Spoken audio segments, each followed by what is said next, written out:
Hello, everybody, and welcome back to Unrestricted Sports. Today we are covering the Eastern Conference of the NHL playoff bubble, and we have a lot to talk about today. So, Nolan, you want to lead us off? Yeah, sure. Start off obviously like you mentioned in the East. We have first seed against the 8 seed, technically the 12 seed in the Canadians. So Flyers Canadians. I was assuming the Flyers would mop the floor with the Canadians, but the Canadians are making it interesting.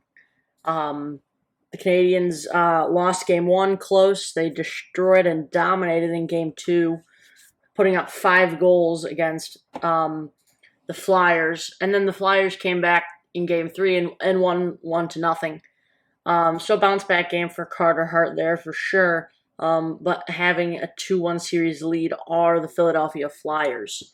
Um, Again, similar to the play-in round for the Canadians, this is all because of the solid defensive play and the outstanding goaltending that is Carey Price. The Flyers have essentially every other advantage in terms of first line, forward depth, defense. For the most part, they're relatively equal. And then special teams, power play, and penalty kill, the Flyers dominate in that aspect as well. Um, but like I mentioned previously with the Canadians, it will take a solid play from Carey Price and just timely goals from the Canadians' offense to win them this series. Yeah, I think the Flyers are probably going to win out this series. If I'm being honest, I don't see the Canadians winning out here. Yeah, I agree with you on that. I definitely see the Flyers winning it. I think it's just it's good to see the 8 seed or 12 seed, technically speaking, put up a fight and show that beating Pittsburgh wasn't necessarily a fluke. Yeah, I'll agree with that. Moving on, we have Tampa Bay and Columbus. Uh, Tampa Bay currently leads the series 2-1. What do you think of that, Nolan? Um, I seriously think that the Blue Jackets should be leading the series. Obviously, if you watch hockey or if you pay attention to sports in the slightest, you would have known that the Lightning and Blue Jackets went 5 overtimes in Game One, which saw the Lightning winning, followed by the Blue Jackets winning Game Two, Lightning in Game Three. Like I mentioned earlier, I believe this was our preview video before the bubbles even started for the NHL. I mentioned that Tampa Bay has too many inconsistencies to really do damage in the playoffs, and I think that's still something that they're suffering from. Um, and I'm shocked. I mean, this Columbus team, I kind of wrote them off, to be honest. After losing guys like Bobrovsky, Panarin, and Matt Duchene last season, I kind of figured Tampa Bay would handle them. Like similar to the Flyers, they have almost every advantage except goaltending. Jonas Corposalo has kind of proven that he is on a relatively same level as Vasilevsky. But I think the main reason that Columbus is so close in this series is because of their coach and John Tortorella and the grit that team has. Um, I wouldn't be shocked if Columbus pull off an upset on Tampa Bay again. Um, Not gonna happen. I will. The only thing I'm gonna say about this, I was the one who predicted Tampa Bay to win this matchup. Just saying. yeah. I mean, I don't want to write Tampa Bay off, but like I mentioned, the inconsistencies there, and it's already coming to life. I mean, game one going 5 overtimes. That's a show of strength. They Game, won a 5 overtime game. That takes some skill. That takes a lot of. dude, they were. It was a Hard work. close. It wasn't like the Blue Jackets running out of gas in that fifth overtime. It was If just you the one way you show who's a better team, take them to 5 overtime. The better team is going to win every time.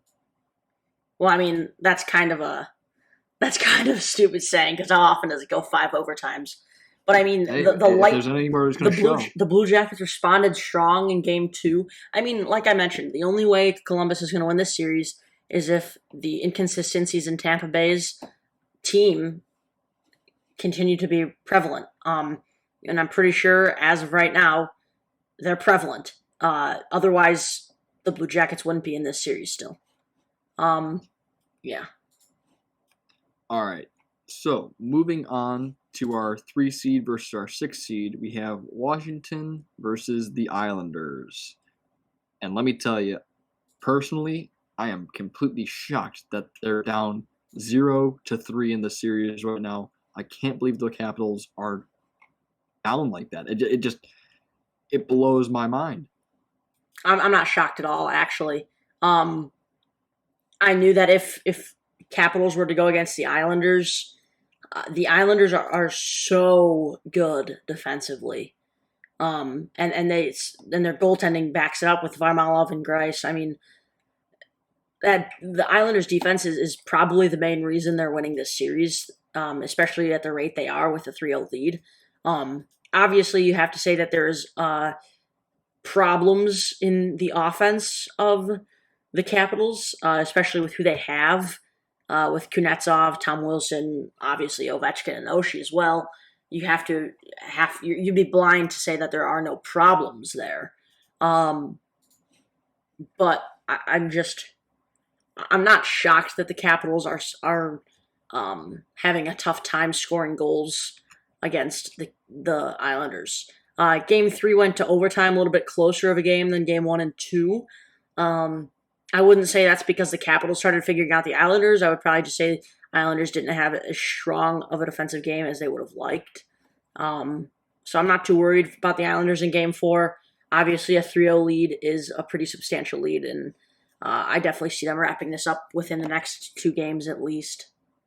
Yeah, I mean, I don't think there's any way he can come back from 0-3 down. I mean, it doesn't happen very often in sports where series work out like that. So, moving on, we have 4-seeded Boston versus 5-seeded Carolina. Boston currently up 2-1 in that series. Yeah, this series is interesting to me. Obviously, I'll speak on the things that are of extreme note, and that is Tuukka Rask opting out and saying that he's going to just go back home to his family, leaving the Bruins with Yaroslav Halak. Obviously, a relatively good backup. Started 29 of 70 games, and he won the William Jennings Trophy with Rask for having the fewest combined goals scored on them this season.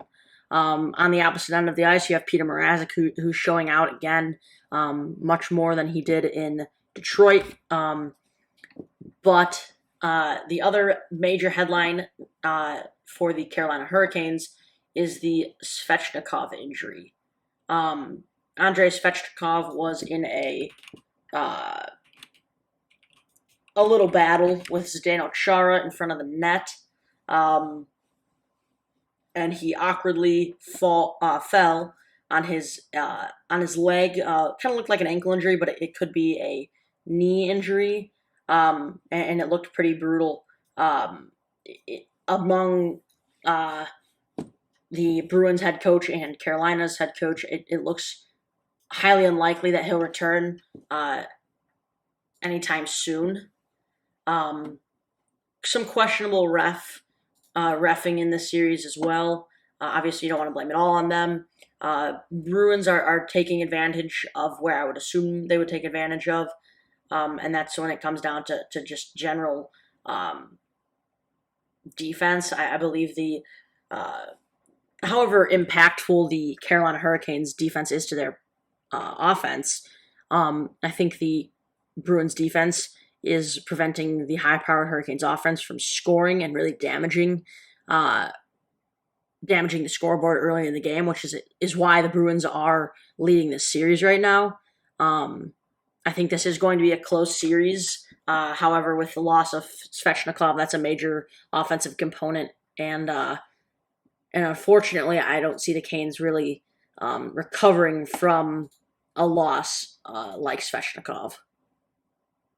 Yeah, I definitely agree with that. The only difference being that I already had Boston winning, so losing him is just another added